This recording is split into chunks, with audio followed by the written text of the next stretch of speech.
You are now listening to Nerd Thug Radio. Ooh. I'm the Captain Joey Savage. Corey DLG. And I'm the intern. And you're listening to us on Conroe's FM 104.5, 106.1. Sister stations. Worldwide at IRLoneStar.com. And as always, we're at nerdthugradio.com, episode 80. Man. Wow. 80. That's a lot of episodes. Every time we hit like a milestone, I always say, we didn't think we'd get past episode 10. And now we're at 80. Is 80 a milestone? I think so. I think when you start getting to like 75, 80, 90, 100, and so forth, it's kind of a big deal. I would think like at this point now it's like the bigger than like 75 and 100. 80's big to me. 104 will be 81, a big deal. 81 will be big. I mean, 82. Oh, you're just going by ones now? Just everyone will be big from here on 104 to me. That'll be 2 years. Oh, yeah. Oh, man. When we get to March, we're going to do something Is that where big. that is? Yeah, it's like March when we started. Episode 100, we got to do something big. I'm thinking we're going to have to do a live show somewhere just to celebrate. Okay, all right. That's 20 weeks from now. We've got time to plan. We can set up somewhere where they wear the clear heels. Yeah. Hey, I'm in on that. Hey, don't forget, this coming Saturday, Yeah. Extra Life, Nerd Thug Radio, So pumped. Mario Kart tournament at 7:30. Check the Facebook. Check our Facebook and check Space Cadets Gaming for all the details. It's going to be epic, man. It's going to be fun. Yeah. It's going to be real cool. Faux show. Oh, shizzle. So, had something interesting happen to me this week. Yeah? Did you turn into a robot? Twice. Okay. But that is pretty interesting. That's a whole different story for a different day. Okay. So, you know, me and you have a different mindset when it comes to answering our telephone. Yes. You Yes. answer every phone call you get, regardless. Yeah, because, like, it could be important. Right. This could be the one. This could be the one. And me, I screen every single phone call you get. Right. Mostly because for the last 8 years, I've owed somebody money somewhere. Some debt collector or something. See, and I owe people money, but I just tell them, like, yes, I don't know who that is. I just I've never heard figure of them. if I don't answer, then They'll go away? eventually, yeah. Like, I feel like if I answer the phone, I used to, right? I'd answer the phone. Oh, now they found me. Now I've got to do this again for 7 more years. Yeah. I feel like if 7 years if they haven't heard from me, they'll write it off. Okay. Maybe. Hopefully. All right. I don't know. But, I mean, I'm caught up on that. You're So- no lawyer. No. Lawyer! So I'm driving home from work, and it's been a rough day at the office, and I get a phone call. And I look down at it, and it's Colorado. And I'm like, And I think to myself, you know what? I don't owe anybody any money. It feels good to answer the phone. So I answered the phone, and it was great. It was a great phone call. I mean, it was awesome. But just the feeling that now I can answer phone calls because I don't owe anybody money, it's such a great feeling. It's weird to me that you've let that stop you from answering the Yeah. phone. Because, like, my thought is, like, if the phone rings, somebody's trying to get a hold of you. It might not even be you, but they're reaching out to somebody. My thought process is if they really want me, they'll leave a voicemail. See, and that's And not then true. I'll check it and I'll That's call not back. true. If they don't leave a voicemail, I must not be that important. See, I believe in the missed opportunity, so I don't. can't wait for someone to leave a voicemail because it like I'm worried about what that's going to be. No, as soon as, like, usually whenever my phone's ringing, you know, previous Joey, before Joey Savage, Right. when I owed money to different debt collectors, yeah, I would sit there and I'd see the phone number, like, California. I don't know anybody in California. Odessa, nope. And I'd let it go, and then I'd hold my phone, just wait for the voicemail. Then, like, is this a good call? Bad call. And as soon as I hear that, like, beep pre-recording, boom, delete. I don't even listen to it. See, someone could have been like, "You just won $1 million." I didn't win $1 million. Well, not with that It's a attitude. scam. I'm not going to marry a princess from Nigeria. You could try. Why? What if it works? It doesn't. Because What if it's real love? because nobody calls a man who owes money and says, "Here's more money." Right. I don't Whatever actually. he That's just said. you know what's weird about that is that's not really like that's exactly how people who owe money get more money. Right. Because, like, oh, you owe money, but you've always paid me the minimum on time. Here's more money. Yeah. Like, that's the nonsensical It way is. that the universe works. No, It that's is. how Right. they entrap you, though. That's Right. that way you'll never get out of that debt, and you'll always be paying money, Right. and you'll always be giving phone calls, and that's how he never picks up his phone. Allie Savage would get so excited because she get a credit card. We got a couple just for traveling expenses. or Right, whatever.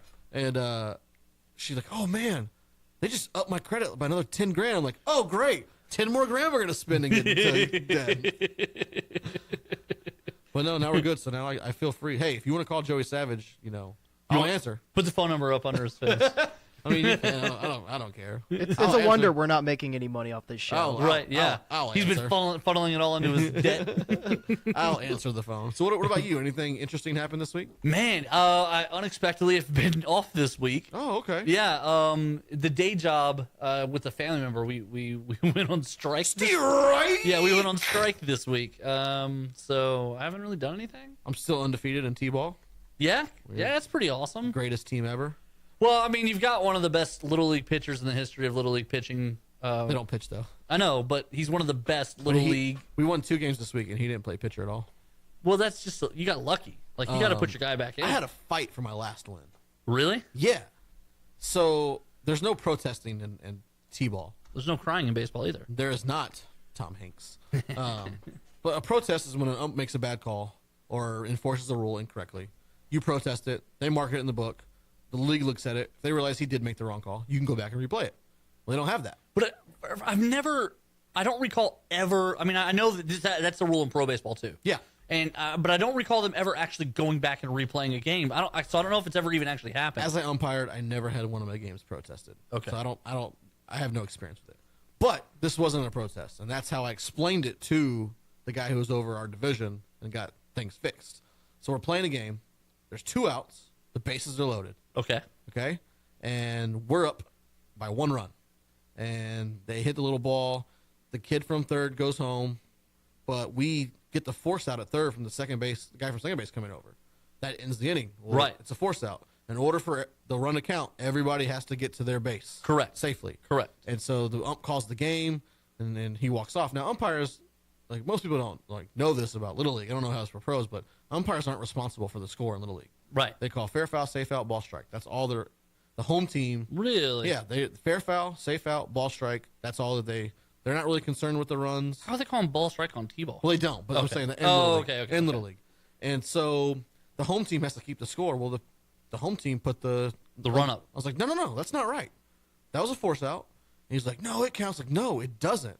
And the umpire was like, oh yeah, it does. And he just walks off. And this is the guy out who almost threw me out 3 weeks ago. Oh man, he same wasn't- umpire, huh? He wasn't on my side. Oh. So I had to contact my board guy. I'm like, hey, this is what happened. I was like, I don't think that we should be, treated unfairly because they don't know how to properly score a baseball game. I was like, if I was the home team, I would have scored it properly either way because I have integrity.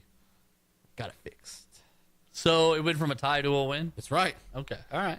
I love exerting my knowledge. Knowledge is great. The knowledge is great, and you have to know what you're talking about. I heard a weird thing the other day, and I don't think this is right. Tell me. I wanted to get your opinion on I'll it. give you my knowledge. Okay. So, during the Baltimore-Miami Dolphins game, Okay.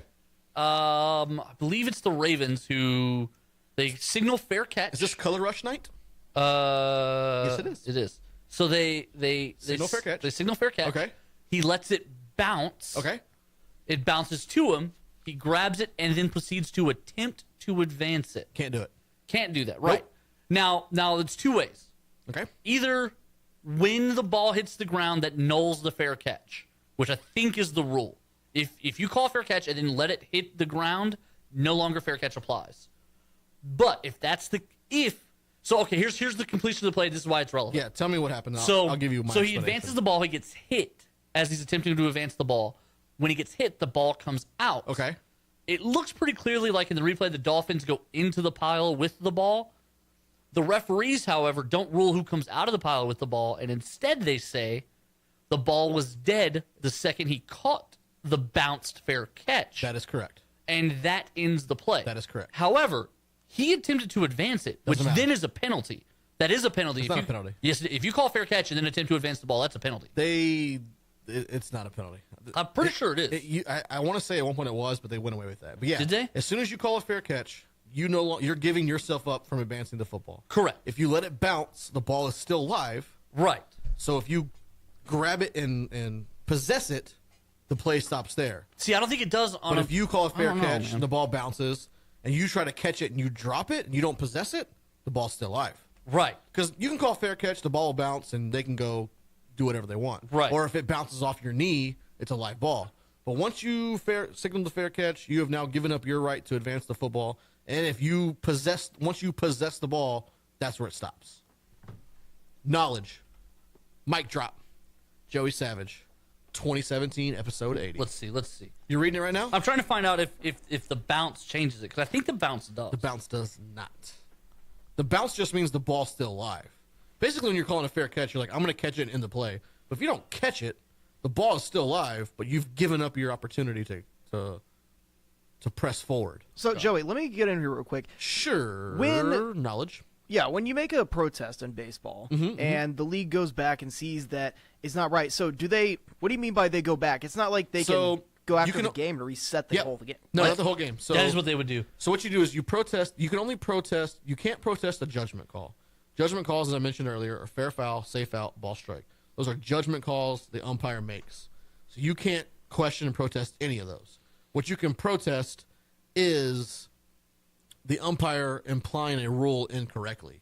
Like if there's a rule to the game and he rules it incorrectly, you can say, look, that's not the right rule. You're interpreting it incorrectly. I'm protesting the game from this point forward. The league goes back, they look at it, and they say, you know what? He did rule it incorrectly. They will then restart that game, maybe even a week later, at that point in the game and continue it from that point forward. So, like, when you protest, do you just, like, take a knee, or do you get the kids to pick it at the dugout? No. So what you do is you go to the umpire and you say, "I want to make an official protest against that call you just made." In Little League, there's usually a board members running around the field, and so they get a board member and they say they're protesting this point. The board member goes over to the home team who's supposed to be keeping the scorebook. They mark it down, they make note of it, and then they go back into it. And so actually, that's happened before in the NBA. I know it has because I actually witnessed one. I don't remember the two teams that played, but they had to go back after they were playing a game. The referee fouled a guy out. When they met again to play their next game, the NBA had ruled that the foul out was incorrect. It was only 5, not 6 fouls. They had to play the last 8 minutes of that game, and then the new one. And then they played the new one. It happens very far in between, but it is there. Yeah. But it can only be you're protesting the incorrect rule being applied. Right. And so with that, let's protest out to a break, take a knee, come back, and we'll get into Nerd Thug Media around the world. You're listening to us on Cono's FM 104.5, 106.1.